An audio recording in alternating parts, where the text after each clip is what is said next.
नमस्कार मेरे प्यारे बच्चों, आपका एक बार फिर से स्वागत है आपके पसंदीदा प्लेटफॉर्म शुभम क्लासेस पे। और आज हम लोग डिस्कस करने वाले हैं फिर हमारा वही द्विघात समीकरण के कुछ बचे हुए क्वेश्चन, एक्सरसाइज 4.3 के कुछ क्वेश्चन जो बचे हुए हैं बच्चों, आज हम उन्हीं का अध्ययन करेंगे।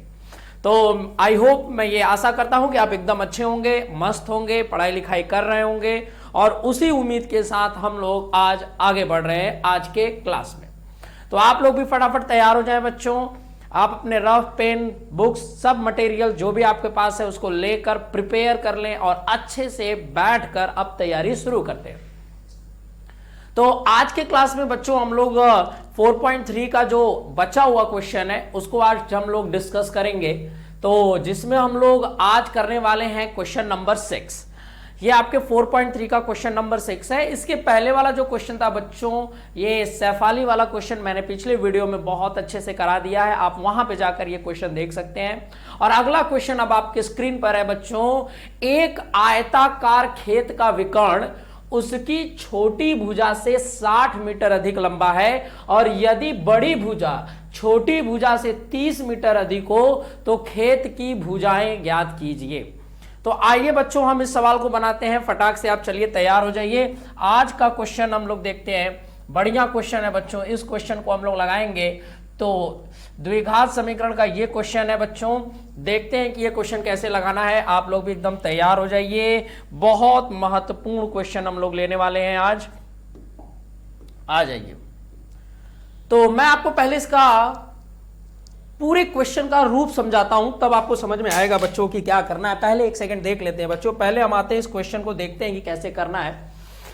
तो दिया क्या है कि एक आयताकार खेत है बच्चों। तो पहले आप आकृति से समझने की कोशिश करिए, पहले आप समझने की कोशिश करिए, फिर इसका हम लोग बकायदा नोट्स बना के लिखेंगे। एक आयताकार खेत है बच्चों, एक आयताकार खेत है। एक क्या है? आयताकार खेत है जिसकी लंबाई ज्यादा होती है, चौड़ाई कम होती है। आयत है ये, जिसमें सम्मुख भुजाएं बराबर होती हैं बच्चों। आयत आपके बारे में पता होगा, मुझे पूरी उम्मीद है आयत की जानकारी आपको होगी। तो एक आयताकार खेत है और आयताकार खेत के विकर्ण, विकर्ण क्या होता है बच्चों? तो आप इसको ऐसे मिला दे तो ये आयताकार खेत का क्या है? विकर्ण है। ये आयताकार खेत का क्या है? विकर्ण है। अब कहता है कि इसकी छोटी भुजा से, आयताकार खेत का जो विकर्ण है बच्चों, इसकी छोटी भुजा से, तो आयत में बच्चों लंबाई को बड़ी मानी जाती है और चौड़ाई को छोटी मानी जाती है। तो मान लेते हैं कि इसकी जो चौड़ाई है बच्चों, अगर हम मान लें कि इसकी चौड़ाई x मीटर है, मान लेते हैं कि इसकी चौड़ाई x मीटर है, तो इसका जो विकर्ण होगा बच्चों, विकर्ण इसकी छोटी भुजा से 60 मीटर अधिक है। इसकी छोटी भुजा से 60 मीटर अधिक है। तो ये जो विकर्ण होगा, ये छोटी भुजा है 60 मीटर अधिक, यानी x प्लस 60, x प्लस 60। आप समझ रहे होंगे बच्चों बकायदा। पहले आप इसका क्वेश्चन का फॉर्मेट समझ जाएं तो हम लोग इसको बकायदा लिख कर लेंगे बच्चों, कोई दिक्कत नहीं है। आगे आते हैं। तो विकर्ण का पता, देखो छोटी भुजा मिल गई बच्चों, विकर्ण मिल गया।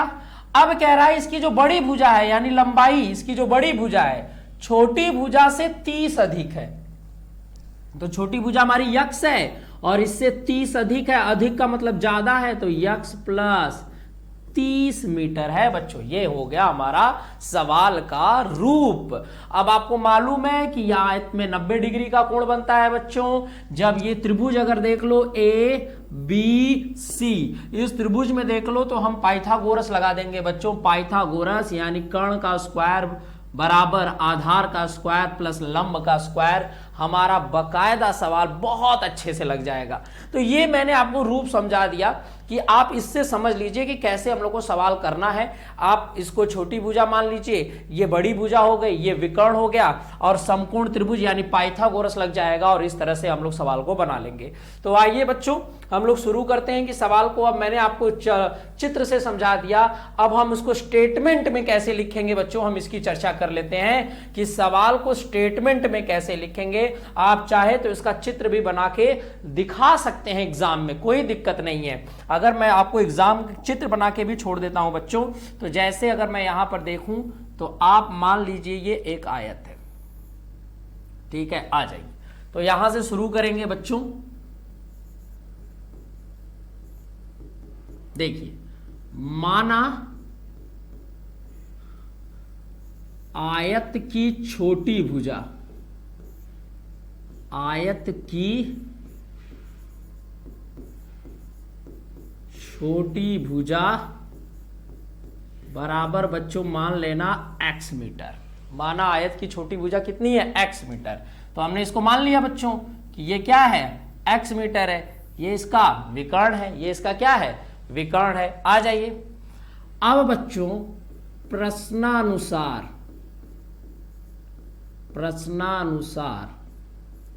देखिएगा बहुत बढ़िया से। प्रश्नानुसार विकर्ण की जो लंबाई होगी छोटी भुजा से 60 अधिक होगी। तो यहां लिखेंगे बच्चों आयत के विकर्ण की लंबाई, आयत के विकर्ण की लंबाई, आयत के विकर्ण की लंबाई।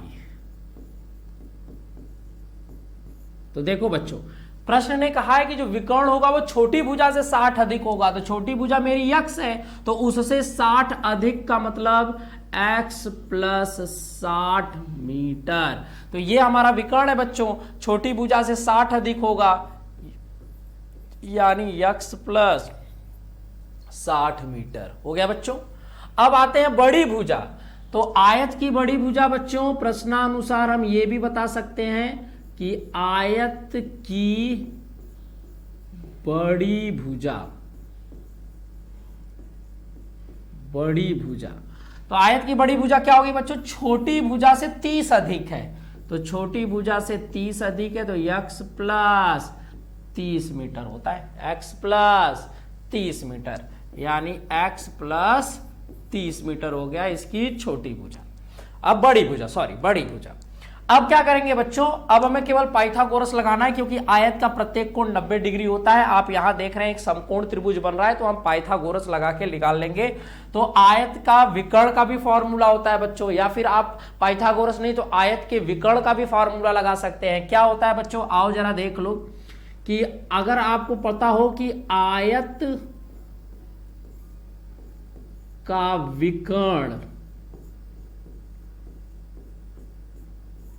होता है बच्चों, क्या, आयत का विकर्ण होता है रूट, आप ऐसे भी लिख सकते हो, रूट लंबाई का स्क्वायर प्लस चौड़ाई का स्क्वायर, आप ऐसे भी लिख सकते हो। ये फॉर्मूला होता है लंबाई का स्क्वायर प्लस चौड़ाई का स्क्वायर। ये आयत के विकर्ण का फॉर्मूला होता है बच्चों, आयत के विकर्ण का फॉर्मूला होता है, आप इसका भी इस्तेमाल कर सकते हैं। आ जाओ बच्चों, तो आयत के विकर्ण की लंबाई क्या है, देखो यहां पर x प्लस 60, ठीक। यहां पर आप अंडर रूट लगाएंगे। लंबाई कितनी है बच्चों, देखो यहां पर आपने लिखा है लंबाई, बड़ी भुजा यानी लंबाई x प्लस 30 का स्क्वायर, और चौड़ाई क्या है बच्चों, आपके सामने छोटी भुजा यानी x का स्क्वायर। आ रहा है समझ में, बहुत आराम से, क्लियर है ना बच्चों, एकदम क्लियर है कि नहीं। अब क्या करेंगे बच्चों, ये अंडर रूट जब इधर आता है ना, अपना पक्ष बदलेगा, अंडर रूट जब इधर जाएगा बच्चों तो ये स्क्वायर में चला जाता है, अंडर रूट जब उधर जाएगा तो बच्चों स्क्वायर में चला जाएगा। तो ये हो जाएगा आपका x प्लस 60 का होल स्क्वायर, और यहां हो जाएगा x प्लस 30 का होल स्क्वायर, प्लस ये क्या हो जाएगा x स्क्वायर। क्लियर हो गया बच्चों, क्लियर। अब हम इस क्वेश्चन को आगे बढ़ाते हैं, अब इस क्वेश्चन को हम आगे बढ़ाते हैं। ये से आपने समझ लिया होगा, डायग्राम से भी समझ लिया गया होगा, हम रिटन वे में समझ रहे हैं बच्चों। तो अब हम अपने क्वेश्चन को आगे बढ़ाएंगे। हम अपने क्वेश्चन को जब आगे बढ़ाएंगे बच्चों, तो आप यहां देख सकते हैं, यहां देखिए, अब ये पूरा a प्लस बी का होल स्क्वायर है बच्चों, a प्लस बी का होल स्क्वायर है, a प्लस बी का होल स्क्वायर। तो हम यहीं पर डिस्ट्रीब्यूट कर देते हैं, x का स्क्वायर, ध्यान से देखिएगा, x का स्क्वायर, आप चाहो तो ध्यान से देखिएगा पहले, x का स्क्वायर प्लस 2ab, तो 2ab मतलब 60 दूनी 120x प्लस 60 का स्क्वायर करेंगे बच्चों, तो 60 का स्क्वायर करेंगे तो 3600 बराबर समझ गए बच्चों, a प्लस बी का होल स्क्वायर।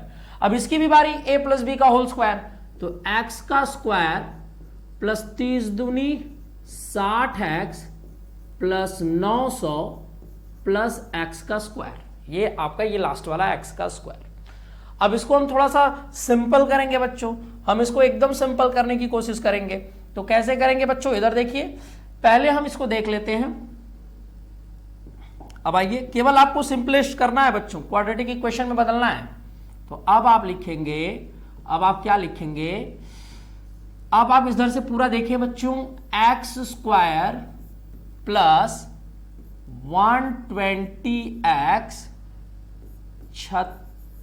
3600 बराबर, अब इधर देखो, एक्स स्क्वायर और एक्स स्क्वायर जुड़ जाएगा बच्चों, 2x square plus 60x plus कितना 900। देख लो बच्चों, मैंने थोड़ा सा सिंपलिस्ट कर दिया, बहुत मजा आ रहा है, एकदम सिंपल तरीके से स्टेप बाय स्टेप हम लोग लगा रहे हैं, एक एक स्टेप मैं आपको बता रहा हूं। अगर आप शांति से ध्यान से बस क्वेश्चन को देखेंगे तो भी क्वेश्चन का 90% पोर्शन आप तैयार कर लेंगे। दोबारा एक बार अभ्यास करेंगे तो 100% पोर्शन तैयार हो जाएगा। आप बस बारीकी से ध्यान दीजिए बच्चों।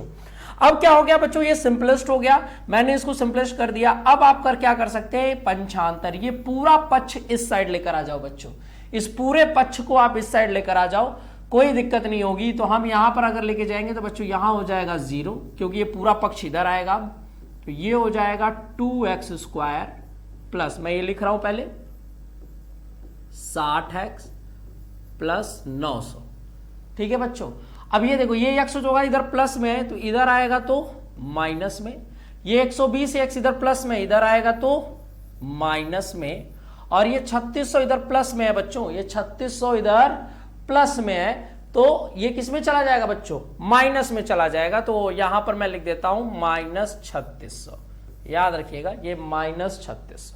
क्लियर दिख रहा है कि नहीं बच्चों, आपको स्क्रीन पे देख लें, स्क्रीन देख रहे हैं, क्लियर दिख रहा है कि नहीं, बिल्कुल बिल्कुल बहुत अच्छे से दिख रहा है, क्लियर है, आपको दिख रहा है ना बच्चों, थैंक यू, सब लोग ध्यान दीजिएगा, वेरी गुड।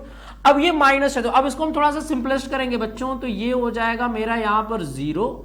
अब इधर देखो, 2x स्क्वायर में से x स्क्वायर जाएगा ना बच्चों, तो ये हो जाएगा x स्क्वायर, और 60x में से माइनस 120 जाएगा तो ये हो जाएगा माइनस 60x, और 3600 में से 900 घटा दो बच्चों, 3600 में से अगर 900 को आप घटाएंगे तो कितना आ जाएगा बच्चों, 2700 आ जाएगा। कितना आ जाएगा, 2700। 3600 माइनस में था तो ये हो गया आपका माइनस में, हाँ ना बोलो बच्चों।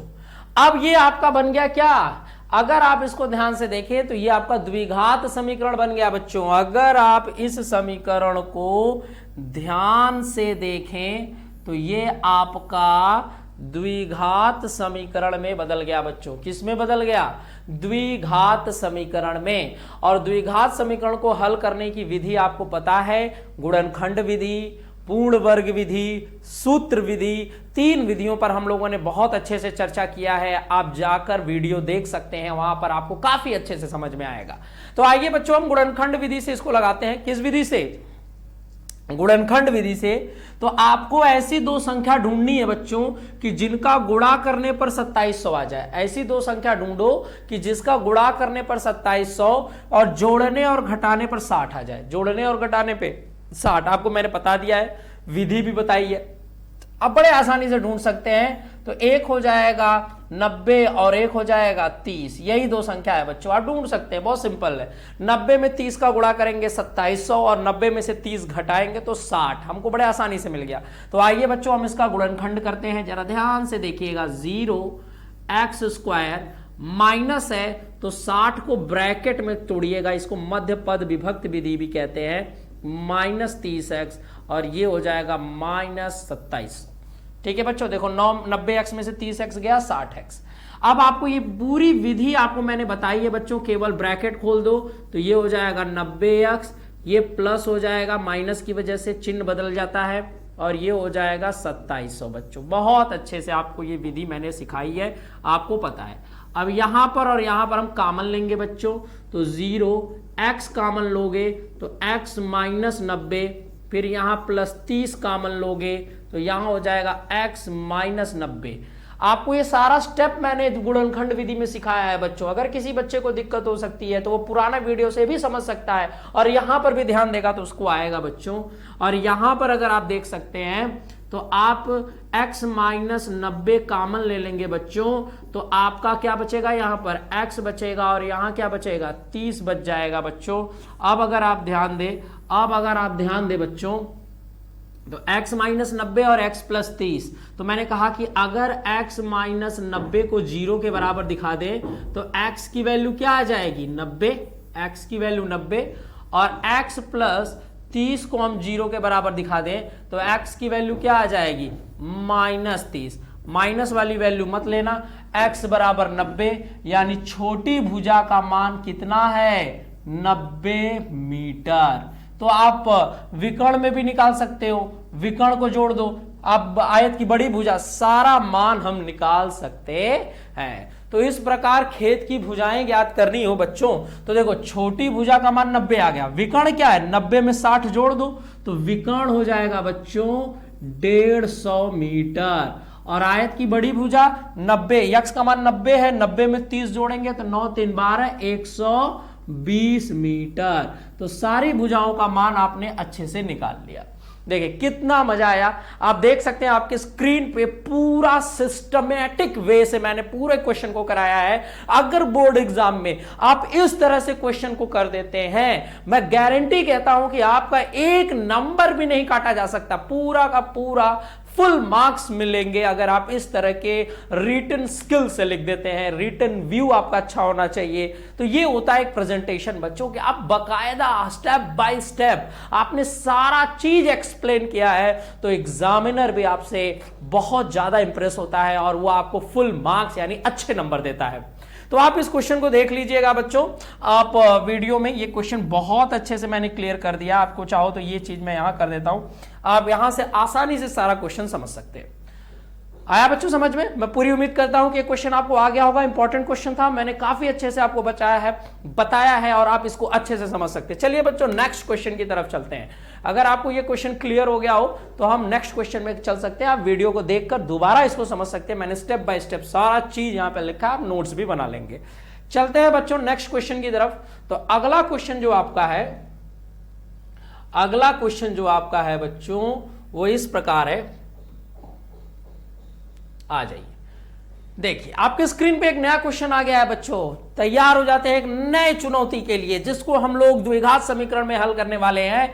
तो दिया क्या है बच्चों कि दो संख्याओं के वर्गों का अंतर 180 है। दो संख्याओं के वर्गों का अंतर कितना है बच्चों, 180 है। दो संख्याओं के वर्गों का अंतर कितना है हमारा, 180 है। तो आपसे पूछ के आ रहा है कि छोटी संख्या का वर्ग बड़ी संख्या का 8 गुना है, तो दोनों संख्याएं ज्ञात कीजिए। कितना अच्छा क्वेश्चन है। दो संख्याओं के वर्गों का अंतर 180 है, दो संख्याओं के वर्गों का अंतर 180 है। छोटी संख्या का वर्ग बड़ी संख्या का 8 गुना है, तो दोनों संख्याएं ज्ञात कीजिए।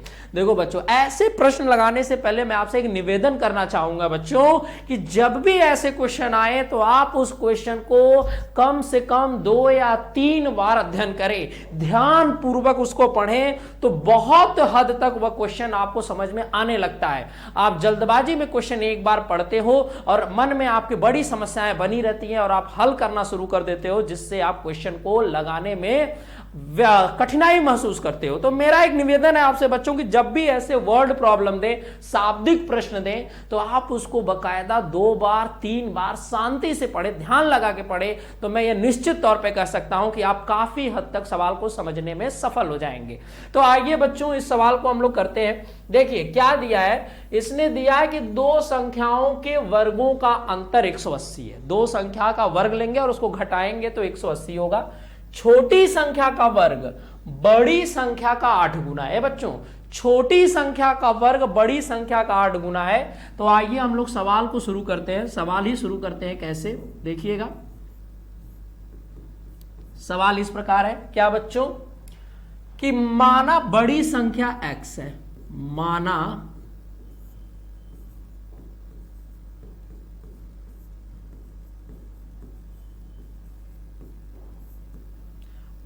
बड़ी संख्या क्या है x, माना बड़ी संख्या x है। माना बड़ी संख्या क्या है बच्चों? x है। माना बड़ी संख्या x है, मैंने बड़ी संख्या मान लिया। अब देखिए तो प्रश्नानुसार बच्चों छोटी संख्या का वर्ग, यहां ध्यान दीजिएगा, इस लाइन में ध्यान दीजिएगा, छोटी संख्या का वर्ग बड़ी संख्या का 8 गुना है। इस लाइन से हम लोग बड़ी संख्या का भी मान निकाल सकते हैं। तो यहां लिखेंगे अतः, या फिर आप ऐसे लिखेंगे तो ज्यादा अच्छा समझ में आएगा बच्चों, प्रश्नानुसार। आप ऐसे देखें तो प्रश्नानुसार, ये आपको ज्यादा समझ में आएगा। प्रश्नानुसार बड़ी संख्या, सॉरी बच्चों, प्रश्नानुसार छोटी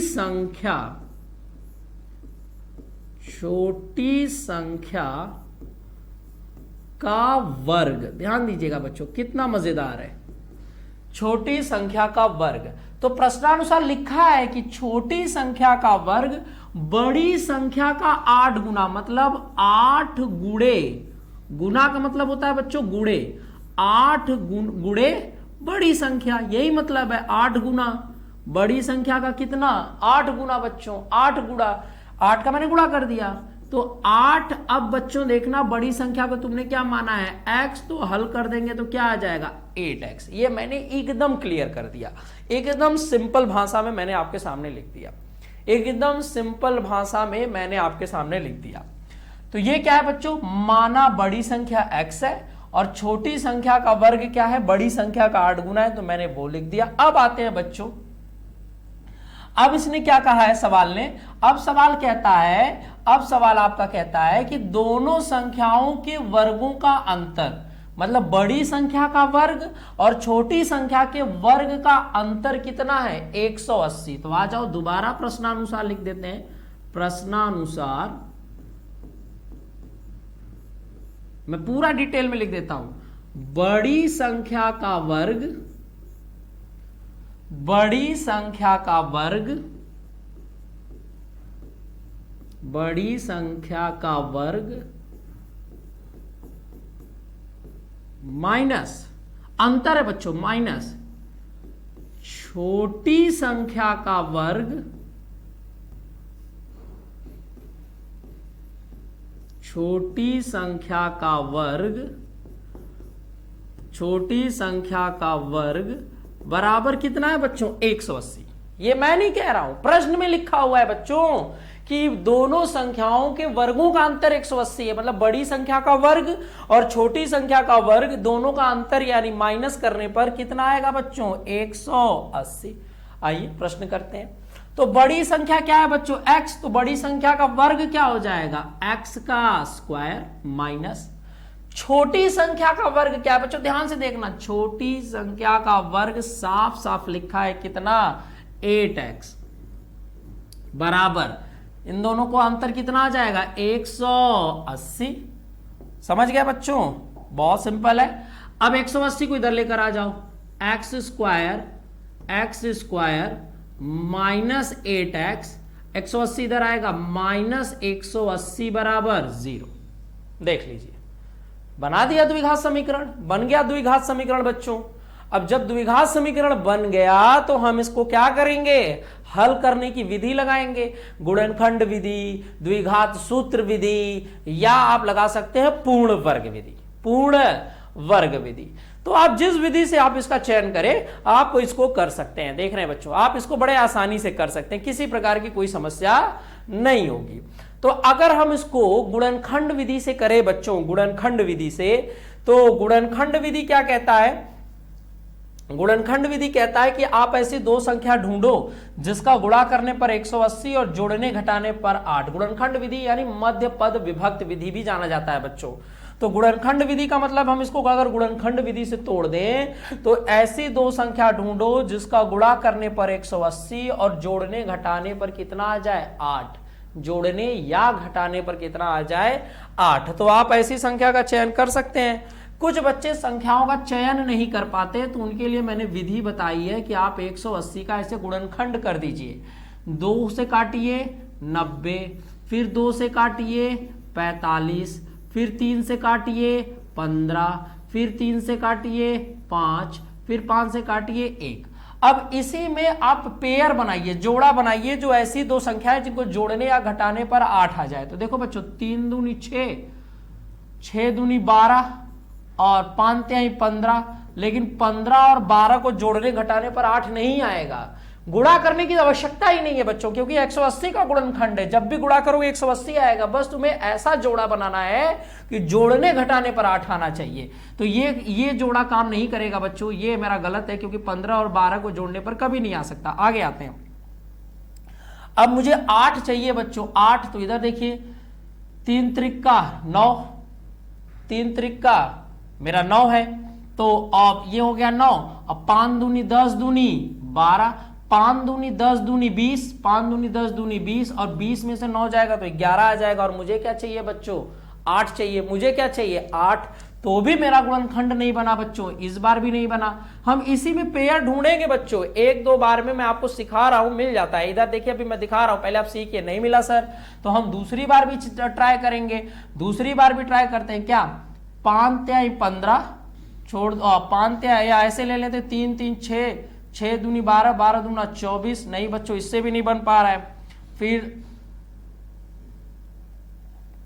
हमें ऐसी, ठीक है, कोई तो ऐसी हमें बनाना है। इसी में मैंने गलत तो नहीं काटा, 90 45, ठीक है। अब देखो जोड़ा हम कैसे बनाते हैं।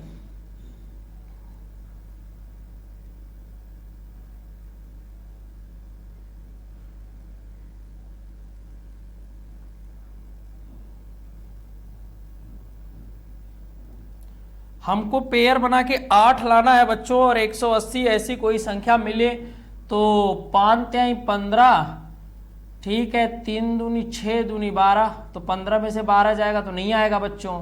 फिर 2 दूनी 4 और 4 तिहाई 12, 12 12 12 नहीं हो रहा है। तो इससे तो गुणनखंड अभी नहीं बन पाया बच्चों। हम लोग कहाँ गुणनखंड बनना चाहिए था, ऐसी दो संख्याएं जिनका गुणा करने पर 180 और आ जाए। तो ऐसी मैंने सही 180 है ना बच्चों, ऐसी दो संख्याओं का गुणनखंड करने पर 180 आना चाहिए बच्चों। हाँ तो 1 सेकंड देखते हैं, इसी में है तो सवाल, तो 1 सेकंड में सवाल देख लेता हूं बच्चों। सवाल तो मैंने सही लिखा है ना, सवाल स्क्रीन पे सही है ना बच्चों। 1 सेकंड आप थोड़ा सा रुक जाइए, सवाल का थोड़ा सा चेकअप कर लेते हैं कि सवाल सही है कि नहीं। हाँ, दो संख्याओं के वर्गों का अंतर, यदि छोटी संख्या का वर्ग बड़ी संख्या का 8 गुना है। बिल्कुल सही है सवाल, सवाल बिल्कुल सही है। तो इसका मतलब कोई ना कोई दो संख्याएं होंगी बच्चों। तो आइए हम लोग इधर देख लेते हैं। तो 2 9 18, 2 से काटा तो 45 दूना 90, 3 से काटा 15। अब मुझे ऐसी संख्या बनानी है, 3 3 6 दूनी 12, 12 दूनी 24, 24 में से जाएगा तो नहीं आ रहा है। यहां पर अगर हम लोग देखें कोई गुणनखंड लगाएं बच्चों जो 180 और 8 ला दे, इसी में से मिलता है बच्चों, इसी में से ढूंढेंगे तो मिलेगा। तो 5 दूनी 10 दूनी 20, मैंने 2 से काटा 90, 2 से काटा 45, 3 से काटा 15, 3 से काटा 5, 5 से काटा 1, लेकिन नहीं, कोई गुणनखंड ही नहीं बन रहा है बच्चों। यहां पर किसी न किसी प्रकार का गुणनखंड बनना चाहिए था। जो 8 और 180 लाए, 8 और 180 बन सकता है बच्चों, जरूर बनेगा। इधर देखो जैसे ऐसे बना लो, 5 दूनी 10, अब इधर देखो 3 त्रिका 9 दूनी 18, तो मिल गया गुणनखंड 10 और 18। तो इसी में से गुणनखंड बनाना पड़ता है बच्चों, थोड़ी सी हमें प्रयास करनी पड़ती है। मैंने सवाल भी चेक कर लिया, सब सही है। तो आपको इसी में से गुणनखंड बनाना है। कैसे? 3 त्रिका 9, 9 दूनी 18, एक संख्या 18 और 5 दूनी 10, तो 18 और 10। तो हम इसको तोड़ेंगे बच्चों 18 और 10 में। एक्स स्क्वायर ये माइनस है, तो इसको आप तोड़ दीजिएगा ब्रैकेट में, 18x और माइनस 10x, और ये हो जाएगा माइनस 180 बराबर 0।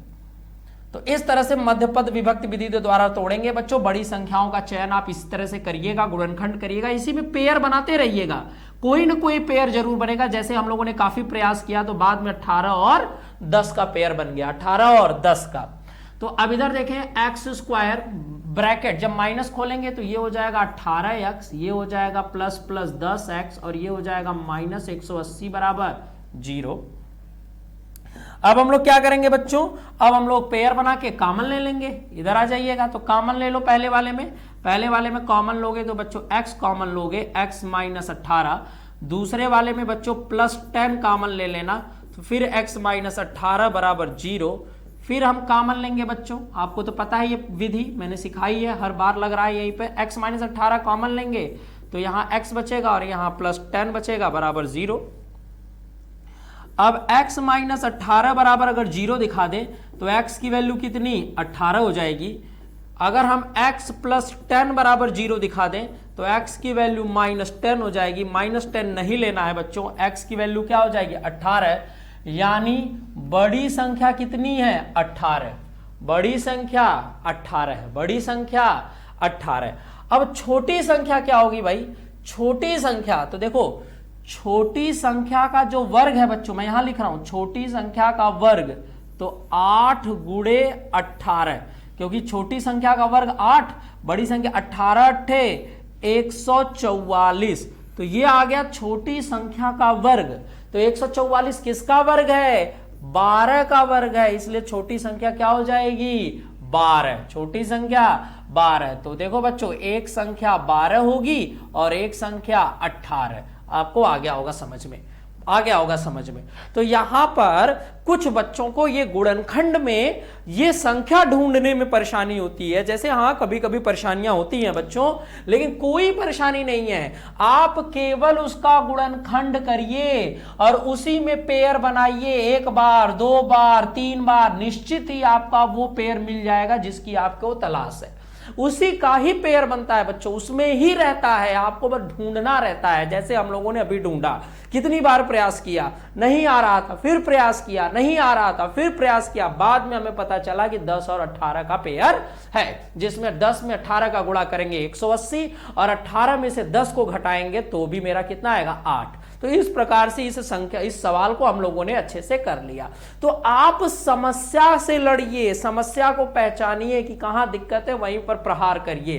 तो सबसे बड़ी समस्या होती है संख्या को ढूंढने में, और बाकी आप मध्य पद विभक्त विधि आराम से कर सकते हैं। मैंने ब्रैकेट में आपको इस तरह से पूरा समझा दिया। तो आ जाए बच्चों अगले सवाल की तरफ चलते हैं। अगर आपको ये सवाल समझ में आ गया हो तो बहुत अच्छे, लाइक कर दीजिएगा। अगर सवाल समझ में आ जाए तो लाइक जरूर करिएगा बच्चों। आप लाइक नहीं करते हैं तो इससे समझ में नहीं आता कि क्वेश्चन समझ में आ रहा है कि नहीं, तो आप लाइक जरूर किया करिए बच्चों, जिससे हम भी उसी हिसाब से समझाने में थोड़ा सा मेहनत कर रहे हैं, मजा आए कि हाँ बच्चों को क्वेश्चन समझ में आ रहा है।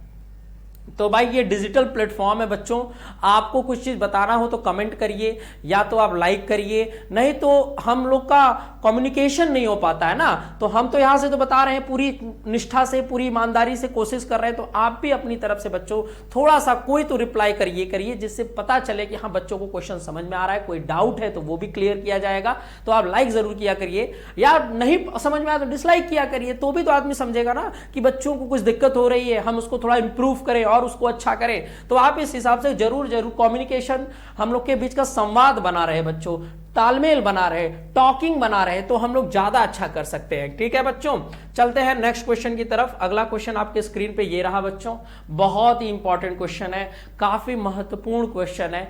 बच्चे ऐसे क्वेश्चनों को देखते ही थोड़ा सा घबरा जाते हैं, लेकिन कोई दिक्कत नहीं है बच्चों, हम बाय स्टेप आज इसको करने वाले हैं। तो चले बच्चों, इस तरह के क्वेश्चन को भी जरा देख लिया जाए। एक बार क्वेश्चन को आप थोड़ा सा पढ़ेंगे, मैं भी आपके साथ पढ़ रहा हूं। देखो क्या दिया, एक रेलगाड़ी है बच्चों, एक क्या है, रेलगाड़ी है। एक रेलगाड़ी एक समान चाल से 360 किलोमीटर की दूरी तय करती है। टोटल डिस्टेंस है 360 किलोमीटर की। मतलब एक बार गाड़ी है, ट्रेन में बैठे हो, ट्रेन चल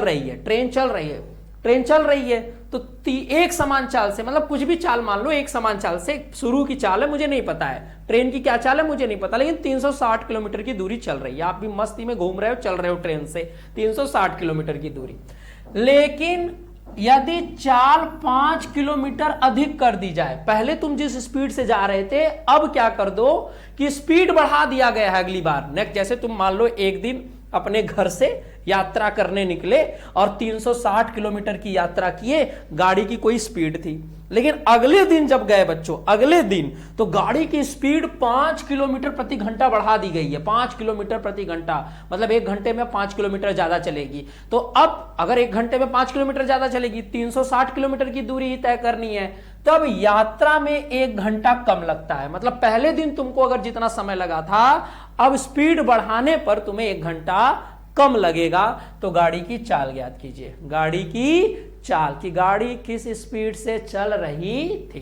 बात आ रही है समझ में बच्चों? तो क्वेश्चन का पहले तोड़ दो, क्वेश्चन को पहले इतना तोड़ तोड़ के समझ लो कि क्वेश्चन लगाने में कोई दिक्कत ना हो। जैसे मैं दोबारा बता दूं बच्चों, पहले क्या हुआ, पहले ये चर्चा हुई कि हम ट्रेन पे सवारी कर रहे थे, ट्रेन से जा रहे थे, ट्रेन की स्पीड कुछ थी और 360 किलोमीटर की मैंने यात्रा की तो मुझे कुछ समय लगा। लेकिन जब मैं अगले दिन वही यात्रा, वही दूरी तय करने के लिए गया तो ट्रेन की स्पीड पहले वाली की स्पीड से 5 किलोमीटर ज्यादा हो गई।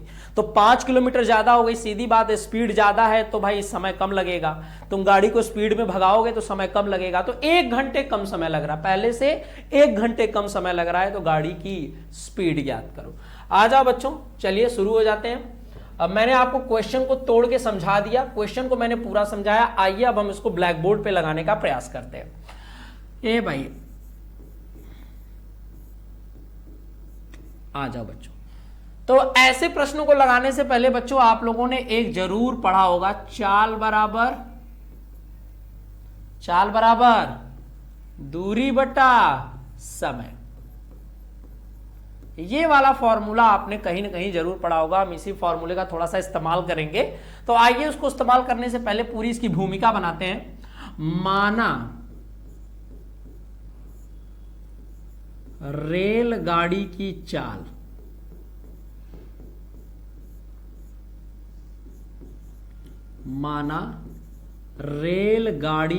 चाल x किलोमीटर प्रति घंटे है। मान लो, माना रेलगाड़ी की चाल x किलोमीटर प्रति घंटे है बच्चों। माना रेलगाड़ी की चाल x किलोमीटर प्रति घंटे है। क्लियर है बच्चों? माना रेलगाड़ी की चाल x किलोमीटर प्रति घंटे है। ओके, अब क्या करना है बच्चों? तो ठीक है सर, माना रेलगाड़ी की चाल x किलोमीटर प्रति घंटे है, दूरी कितनी है बच्चों? कुल दूरी, या आप दूरी लिख सकते हैं कि दूरी कितनी है, 360 किलोमीटर की दूरी। तो आपको दूरी कितनी तय करनी है पहली बार? तो आप लिखोगे 360 किलोमीटर। मतलब मैं पहली बार जब गया तो रेलगाड़ी की चाल x मान लेता हूं, क्योंकि मुझे कोई जानकारी नहीं थी। दूरी कितनी तय करनी थी? 360 किलोमीटर। तो बच्चों समय लगेगा यात्रा में, यात्रा की कुल दूरी, या फिर आप ऐसे लिख सकते हो अच्छे से, यात्रा की कुल दूरी, नीचे लिख सकते हो यात्रा में लगा समय।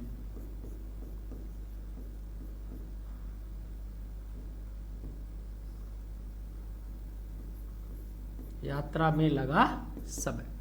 अब आ जाओ बच्चों, भाई आप पहली बार ट्रेन से पहले दिन गए, स्पीड नहीं पता थी, स्पीड आपको नहीं पता थी, कोई बात नहीं, आपने यक्स मान लिया, कुल दूरी 360 है, समय लगा होगा यात्रा करने में। तो फार्मूला यहां है, चाल बराबर दूरी बटा समय। तो समय बराबर दूरी बटा चाल। तो आ जाओ, समय बराबर होता है सर क्या? तो यहां लिख देना, समय बराबर, हमने पढ़ा है सर, दूरी बटा चाल होता है। दूरी कितनी है? 360। चाल कितना है? x। समय को दर्शाने वाली इकाई क्या है बच्चों? आवर, यानी घंटे, घंटा, आवर। क्लियर हो गया? ये पहली स्थिति तुमने तैयार कर ली, ये पहली स्थिति तुम्हारी स्क्रीन पे तैयार हो गई। अब हम लोग दूसरी स्थिति तैयार करेंगे, जब गाड़ी की स्पीड बढ़ा दी गई है बच्चों, गाड़ी की स्पीड बढ़ा दी गई है। अब देखते हैं, यदि चाल, अब यदि रेलगाड़ी की चाल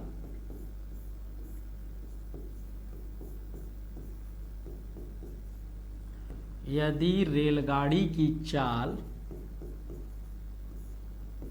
5 किलोमीटर प्रति घंटे अधिक हो,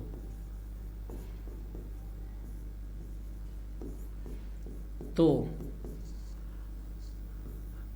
रेल गाड़ी की नई चाल, देखो बच्चों, तो मैंने पूरा डिटेल लिख दिया। या तो आप सीधा लिख सकते थे रेलगाड़ी की नई चाल, तो भी नहीं, या फिर आप ऐसे लिखोगे यदि रेलगाड़ी की चाल 5 किलोमीटर प्रति घंटा अधिक हो तो रेलगाड़ी की नई चाल, नई स्पीड क्या होगी। तो भाई सीधी बात है सर, पहले x चल रहा था, अब 5 किलोमीटर बढ़ गया है तो x प्लस 5 किलोमीटर प्रति घंटे, x प्लस 5 किलोमीटर प्रति घंटे। तो अब दूसरी बार तुम गए तो स्पीड बढ़ गई है, तो दूरी वही है बच्चों, दूरी कितनी है 360, दूरी तो बदला नहीं है।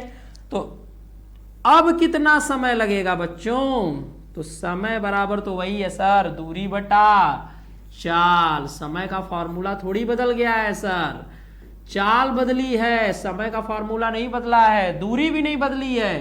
तो दूरी क्या है 360, और इस बार तुम्हारी चाल है x प्लस 5, इतने घंटे समय दूसरी स्थिति में लगा। अब दिमाग लगाना है बच्चों, अब कंपेयर करना है। तो आपको इतनी स्थिति समझ में आ गई होगी, इतनी स्थिति आपने बिल्कुल अच्छे से समझ ली होगी, इतनी स्थिति आपने समझ ली होगी। बोलो बच्चों क्लियर है, ये आपको क्लियर है कि नहीं बताइए फटाक से, ये आपको क्लियर हुआ कि नहीं, क्लियर है।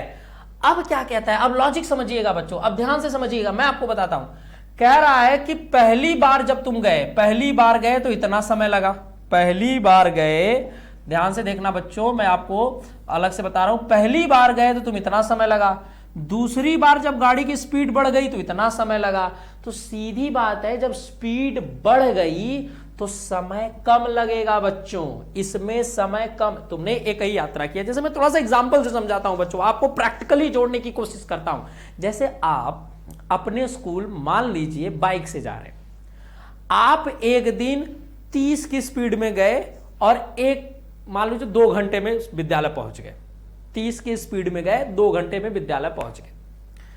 अगले दिन आपने स्पीड बढ़ा दी और 40 की स्पीड से गए, 40 किलोमीटर प्रति घंटे आवर बाइक से 40 की स्पीड से गए, और स्पीड बढ़ गई है तो समय कम लगेगा। तो अगले दिन आप 1 ही घंटे में पहुंच गए, 1 ही घंटे में पहुंच गए। तो पहले दिन 2 घंटे में पहुंचे, अगले दिन 1 घंटे में पहुंचे, तो क्या क्या कहेंगे इसको, क्वेश्चन में क्या मतलब निकला कि सर अगली बार मुझे 1 घंटा कम लगा, अगली यात्रा में मुझे 1 घंटा कम लगा। यानी पिछली यात्रा का समय ज्यादा था, अगली यात्रा का समय कम है। पिछली यात्रा में 2 घंटे लगे थे, अगली यात्रा में 1 घंटे लगे थे। तो वही कॉन्सेप्ट यहां पे है कि पिछली बार जब तुमने ट्रैवल किया था तो तुमको समय इतना लगा, दूसरी बार ट्रैवल किया तो या समय इतना लगा, पिछली बार समय ज्यादा लगा था और अगली इस बार समय कम लगा है। तो क्वेश्चन ने बोला है कि उस यात्रा 1 घंटे कम समय लगा है। देखना ध्यान से, 1 घंटे कम समय लगा है बच्चों, यहां पर देख लेना क्या कहता है कि 1 घंटा कम समय लगता है। मतलब पिछली बार ज्यादा लगा था 1 घंटे, 1 घंटा ज्यादा था, और इस बार 1 घंटे कम है। कॉन्सेप्ट समझिएगा, अगर पिछली बार 10 घंटे लगे थे तो इस बार 9 घंटे, 1 घंटा कम। पिछली बार अगर 8 घंटे लगे हैं तो इस बार 7 घंटे, 1 घंटे कम। तो कहने का तात्पर्य यह है बच्चों कि पिछली बार 1 घंटा ज्यादा लगा था और इस बार 1 घंटे कम। तो इसको अब हम लोग समीकरण में परिवर्तित करेंगे बच्चों। मैं उम्मीद करता हूं कि आपको यह समझ में आ गया होगा। तो आइए इधर देखते हैं क्या कहने का अर्थ है कि प्रश्नानुसार, अगर बच्चों में यहां लिख दूं प्रश्नानुसार, तो आप देखिएगा प्रश्नानुसार, प्रश्नानुसार हम लोग अगर चर्चा करें बच्चों तो कह रहा है कि पिछली बार एक समय ज्यादा लगा था, मतलब ये ज्यादा लगा था, यानी 360 बटे x माइनस इसमें ज्यादा समय लगा था और इसमें कम समय लगा था, यानी 360 x प्लस 5। तो पिछली बार कितना ज्यादा समय लगा था बच्चों, 1 घंटे। तो इसमें से ये 1 घंटे ज्यादा है तो इसमें से घटाएंगे तो 1 घंटे आ जाएगा। नहीं समझे? समझिएगा कि इसमें 1 घंटे ज्यादा है, यानी 10 घंटा, तो इसमें 9 घंटा। इसमें अगर 8 घंटे यात्रा में लगे हैं तो इधर 7 घंटा लगेगा। इधर अगर 5 घंटा लगा है तो इधर 4 घंटा। तो तुम ही दिमाग लगाओ, सर ये 5 घंटा है, ये 4 घंटा है, तो 5 में से 4 गया, 1 बचेगा। वो मैं नंबर से समझा रहा हूं, लेकिन यहां अलजेब्रा बीजगणितीय रूप है, तो समझिएगा 1 घंटे ज्यादा है तो ज्यादा में से कम को घटाएंगे तो 1 घंटे बचेगा। भाई ये 5 घंटे है तो ये 4 घंटे है, ये 12 घंटे है तो ये 11 घंटे है, तो 12 में से 11 जाएगा तो 1 बचेगा ना। उसी तरह बच्चों जब ये ज्यादा है और ये कम है तो इसमें से इसको घटाएंगे, तो ज्यादा में से कम को घटाएंगे तो जो ज्यादा है वो बचेगा, या जो ज्यादा है तो 1 घंटे ये ज्यादा था तो 1 घंटे बच गया मेरा समय। अब मैं इसको द्विघात समीकरण में बदल के सॉल्व कर दूंगा बच्चों। आ जाइए, क्लियर है बच्चों? तो आपने इतना नोट कर लीजिएगा बच्चों। मैं थोड़ा सा स्क्रीन क्लियर करूंगा जगह के लिए, तो आप इसको चाहे तो वीडियो को रोक कर बकायदा नोट्स में उतार के तब यहां से आगे बढ़िएगा। मैं यहां से थोड़ा सा इरेज कर दे रहा हूं बच्चों, ठीक है? अब हम लोग को केवल इसको सॉल्व करना है। चलिए बच्चों, तो आप बकायदा वीडियो को रोक कर आप इसको चाहे तो लिख सकते हैं। आ जाइए बच्चों, तो अब इधर जरा ध्यान से देखिएगा। अब ये क्वेश्चन हम लोग कैसे सॉल्व करेंगे, तो पहले 360 कॉमन ले लीजिए। 360 कॉमन लेंगे, 1/x, यहाँ हो जाएगा -x + 5 और ये हो जाएगा 1। ठीक है बच्चों, आइए देख रहे हैं, आ जाइए 360। अब हम लोग क्रॉस इंटू करेंगे बच्चों, क्रॉस इंटू x + 5 का इंटू इसमें कर दो, x + 5, x का इंटू इसमें करेंगे तो -x, और नीचे इंटू करेंगे तो x² + 5x, ये हो जाएगा 1। -x से ये x कट जाएगा। क्लियर है ना, कोई दिक्कत नहीं। अब ध्यान से देखना बच्चों, अब ध्यान से देखना, मैं क्या करने वाला हूं, 360 को अंदर लेने वाला हूं, गुणा करूंगा। तो 360 का 5 में गुणा करो, 5 0 0, 5 6 30 0, हाथ लगा 3, 5 3 15, 3 1800। यहां देखना बच्चों क्या हो जाएगा, x² + 5x = 1। देख रहे हैं बच्चों, क्लियर है? आपको क्लियर होगा। ये x² + 5 का अगर मैं यहां पर लेके आऊं, तिर्यक गुणा कर दूं, अगर मैं यहां कराऊं तिर्यक गुणा करूं इस 1 के साथ, तो ये हो जाएगा 1800। थोड़ा सा अच्छे से लिख देता हूं बच्चों, 1800, और इसका गुणा हम करेंगे तो ये हो जाएगा x² + 5x। अब आपको मालूम है 1800 इधर प्लस में, तो इधर आ जाएगा, तो ये हो जाएगा x² + 5x - 1800। ये हो गया बच्चों हमारा क्या, द्विघात समीकरण में बदल गया। किस में बदल गया, द्विघात समीकरण में। अब हम इसका गुणनखंड कर लेंगे। क्या कहते हो, गुणनखंड कर लेंगे। सूत्र विधि लगा सकते हैं, पूर्ण वर्ग विधि लगा सकते हैं, बहुत सारी विधियों से हम इसे हल कर सकते हैं। क्या कहते हो बच्चों, क्लियर है? क्या मैं इसको छोड़ दूं, आप लगा पाओगे कि मैं इसको स्क्रीन पे कराऊं? बोलिए भाई। मुझे तो लगता है कि आप कर सकते हो, मेरा दिल कहता है कि आप कर सकते हो, मुझे पूरा विश्वास है कि आप कर सकते हो। लेकिन आइए हम इसका ब्लैक बोर्ड पे भी कर लेते हैं। कुछ नए बच्चे जो जुड़े होंगे उनके लिए सीखने की बात है, हम यहाँ सीखने आए हैं। शुभम क्लासेस आपको हर समय कुछ न कुछ सिखाने पर जोर देता है। आइए हम लोग सीखते हैं बच्चों। यहाँ कोई लगाने की प्रतिस्पर्धा नहीं चल रही है, लगाने का मौका बोर्ड एग्जाम में है बच्चों, वहां पर अच्छा प्रदर्शन करिएगा, अच्छे से सवाल करिएगा, कोई गलती ना हो जाए। तो आइए बच्चों, इस सवाल का अब हम गुणनखंड करके निकालेंगे। तो बच्चों सबसे बड़ी समस्या है कि ये सर 1800 है, इतनी बड़ी संख्या की गुणा करने पर 1800 आए और जोड़ने घटाने पर 5 आए। मेरी बात समझ रहे हैं? गुणा करने पर 1800 आए और जोड़ने घटाने पर कितना आए, 5 आए। तो ऐसे में हम क्या करें सर, बताइए, ऐसे में हम क्या करें? तो आओ बच्चों, मैं यहां पर है, आप स्क्रीन को पॉज करके या रोक कर आप भी नोट्स बना लीजिएगा। मैं यहां पर थोड़ा स्क्रीन को डिलीट करके इरेज करके कर रहा हूं बच्चों, तो आप समझ ही जाएंगे। क्वेश्चन थोड़ा बड़ा है तो इसलिए मुझे ऐसा करना पड़ रहा है। आप इसको अच्छे से नोट्स कर लीजिएगा। यहां से हम लोग दोबारा करते हैं बच्चों। आइए, आपने इसको लिखा होगा अच्छे से। तो अब हमारे पास क्या है, तो है x² + 5x - 1800 -1800 = 0। देखो कुछ बच्चे कंफ्यूज हो जाएंगे कि सर जीरो इस साइड था, आपने इस साइड कर दिया। बच्चों मैंने कोई पंचांतर नहीं किया, मेरा एक पक्ष जीरो है ना, तो मैंने बस उसी के बराबर दिखाया। पंचांतर करता तो मैं बोलता, आप इसकी चिंता मत करिएगा। एक पक्ष जीरो है तो मैंने इसको आगे लिख दिया, दूसरा पक्ष उधर जीरो कर दिया, थोड़ा सा क्रम में लिखेगा, अच्छा लगेगा, बस इसीलिए। तो आपके पास मैंने क्या तरीका सिखाया है बच्चों? सर मुझे तो ऐसा नंबर मिल ही नहीं रहा है। बिल्कुल कोई दिक्कत नहीं है, 1800 इधर रखो। नहीं मिल रहा है तो मैंने कहा आप परेशान हो जाइए। मैंने कहा 1800 को पकड़िए, काटना शुरू करिए। 2 से काटा कितना? 900। 2 से काटा कितना बच्चों? 450। फिर 2 से काटा 2 दूनी 4, 2 सत्ते 14, 2 पच्चे 10। फिर देखो 5 2 7, 3 से नहीं कटेगा, सीधा 5 से कटेगा। देख रहे हो ना बच्चों? 5 से काट दो, 50 25, फिर 50 25, फिर 5 से काट दिया बच्चों, कितनी बार में? 11, 11 से काट दिया, 1 हो गया। अब गुणनखंड बना ले भाई।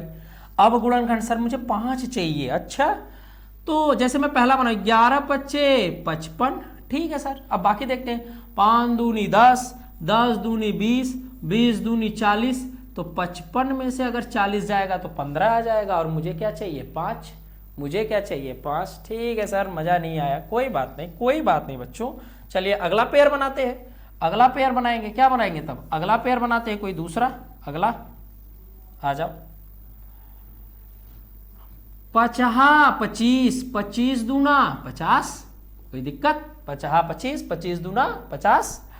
11 दूना 22, 22 दूना 44। 50 में से 44 जाएगा तो आएगा 5? नहीं सर, नहीं बना, नहीं बन रहा है। ठीक है, कोई बात नहीं, अगला प्रयास करिए, कुछ अगला प्रयास करिए भाई। मुझे 5 चाहिए जोड़ने घटाने पर, नहीं आया सर, कोई बात नहीं, आगे आते हैं।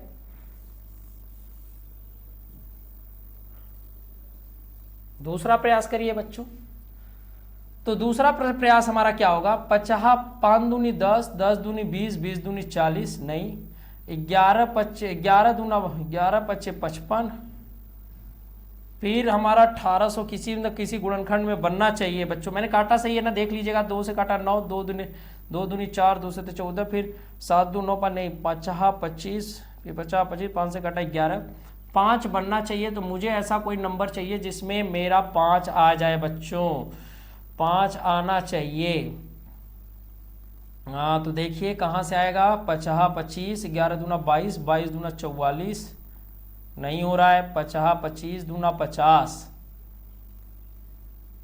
50 25, 25 दूना 50, 11 दूना 22, 22 दूना 44। 5 आना चाहिए बच्चों, नहीं आ रहा है। मैंने कोई गलतियां तो नहीं की है ना? देख लीजिएगा,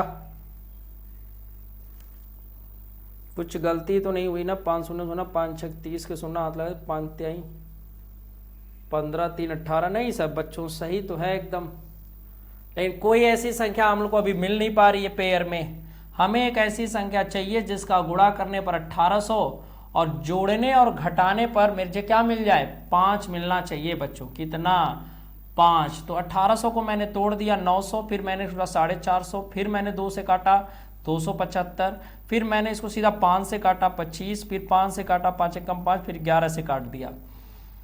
तो अब मुझे ऐसी संख्या कोई मिल नहीं रही है जिसका मैं आपको बताऊं। 11 पच्चे 55, यही है 11 पच्चे 55, 5 दूनी 10, 10 दूनी 20, 20 दूनी 40, 55 में से 40 जाएगा तो 15 आ जा रहा है बच्चों।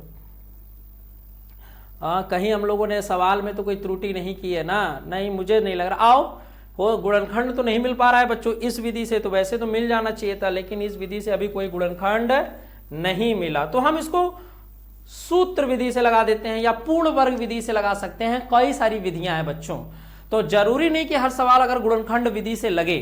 तो अगर लग भी सकता है, कोई ना कोई गुणनखंड होगा बच्चों। या तो मुझे लग रहा है मैंने कहीं त्रुटि तो नहीं कर दी, मुझे ऐसा लग रहा है।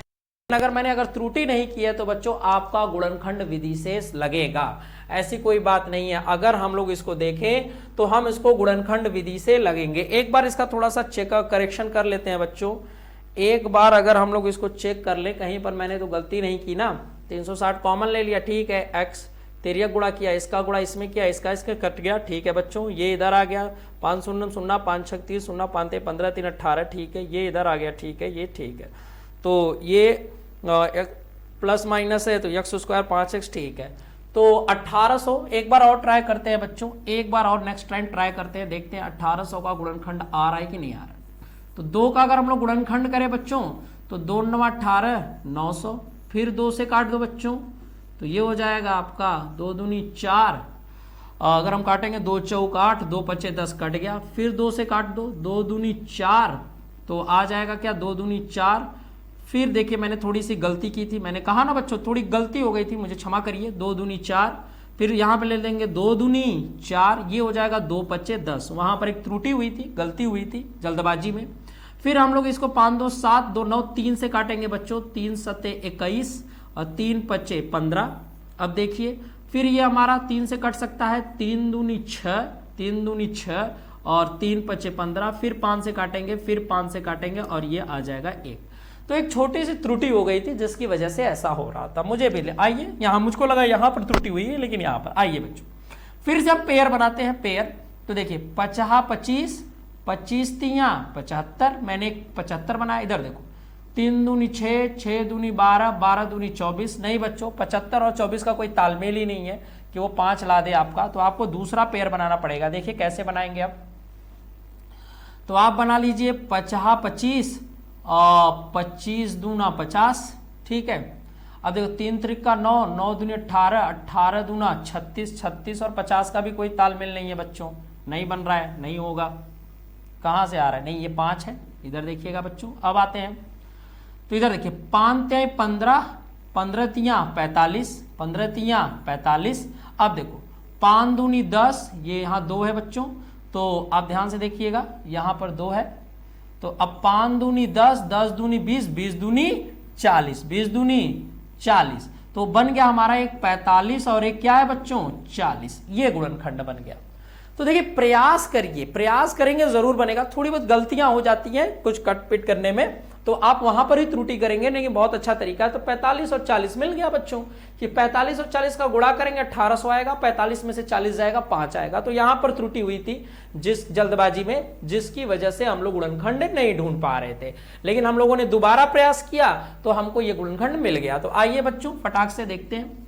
तो अब x square plus 45x minus 40x minus 1800 बराबर 0। अब आपको तो पता है करना क्या है, बस कॉमन ले लीजिए, x प्लस 45 माइनस 40 को कॉमन ले लीजिए, तो यहां बच जाएगा आपका x प्लस 45 बराबर 0। दोबारा कॉमन ले लीजिए तो x प्लस 45 और यहां हो जाएगा बच्चों x माइनस 40 बराबर 0। समझ रहे हैं ना कि नहीं। अगर हम x प्लस 45 बराबर, ये आपको पढ़ाया गया है सब, 0 दिखा दें तो x बराबर हो जाएगा माइनस 45। देखिए बच्चों ये आपको एकदम सिंपल टर्म है। अब x माइनस 40 बराबर अगर हम 0 दिखा दे तो x बराबर क्या हो जाएगा 40, यानी गाड़ी की जो चाल है 40 किलोमीटर प्रति घंटे है। ये था सवाल। तो थोड़ा आपको ध्यान दीजिए, समस्या आएंगी लेकिन आप उससे लड़िए, उससे जूझिए, आपको सफलता मिलेगी। बात आ रही है समझ में। तो इस तरह से हम लोगों ने देखा कि 1800 का गुणनखंड कैसे करना है, कैसे हम उसको गुणनखंड करके उसका जोड़ा बनाएंगे, पेयर बनाएंगे। निश्चित ही अगर आप उसमें थोड़ी काटने में गलतियां ना हो, जैसे हमसे गलती हो गई, इसी वजह से हम लोग ढूंढ नहीं पा रहे थे, लेकिन जब हमने पुनः उस पर प्रयास किया, पुनः सुधार किया और मेहनत की, तो हमें पता चल गया कि उस संख्या का क्या मान है 45 और 40। तो 45 40 में हम लोगों ने मध्य विभक्त विधि द्वारा इसको हल कर लिया। तो इस तरह से अगर आप देखें बच्चों, तो हम लोगों ने आज के वीडियो में कुछ क्वेश्चंस लगाए हैं जो काफी इंपॉर्टेंट क्वेश्चंस हैं। अब इसमें अगर देखा जाए बच्चों, तो एक ये क्वेश्चन है और एक 2 क्वेश्चन और बचे हुए हैं। 2 क्वेश्चन के बाद ये खत्म हो जाएगा वीडियो। तो अब इन 2 क्वेश्चन को हम इसमें नहीं रखेंगे बच्चों, अगले वीडियो में रखेंगे और वहां पर आपको फिर नई चीज भी बताई जाएगी, लंबा वीडियो हो जाएगा। तो आप इन 2 क्वेश्चन को अगले क्वेश्चन में देख लेंगे, ठीक है बच्चों। तो आज आपको जितना पढ़ाया गया आप उसका प्रैक्टिस कर लीजिए, नोट्स बना लीजिए। आज जितना आपको समझाया गया, अगर आपको वीडियो पसंद आया हो तो उसको जरूर आप लाइक और शेयर जरूर कर दीजिएगा बच्चों। लाइक्स करना ना भूला करिए, जिससे हमें आइडिया लगे कि हम बच्चों के प्रति जो मेहनत कर रहे हैं वो बच्चों को समझ में आ रहा है कि नहीं। क्योंकि यहाँ पर हम लोग सीधा क्वेश्चन पे डिस्कस करते हैं, अगर आपसे कॉन्टेक्ट तालमेल डायरेक्ट नहीं बन पाता तो आप इस चीज को थोड़ा समझिए, ठीक है बच्चों। बाकी बहुत मजा आया आप करने में, आपने भी इंजॉय किया होगा, पढ़ाई की होगी, तो आप भी इस वीडियो को देखें, अपने सवालों को नोट बनाएं, जो क्वेरी हो, जो कोई दिक्कत हो तो आप चैट कर सकते हैं, कमेंट कर सकते हैं। आज इसी के साथ हम लोग विदा लेते हैं बच्चों, फिर अगले वीडियो में मुलाकात होगी जोरदार सवालों के साथ, मजेदार सवालों के साथ, और खूब मेहनत से हम लोग पढ़ाई करेंगे। तब तक के लिए चलते हैं बच्चों, बाय बाय।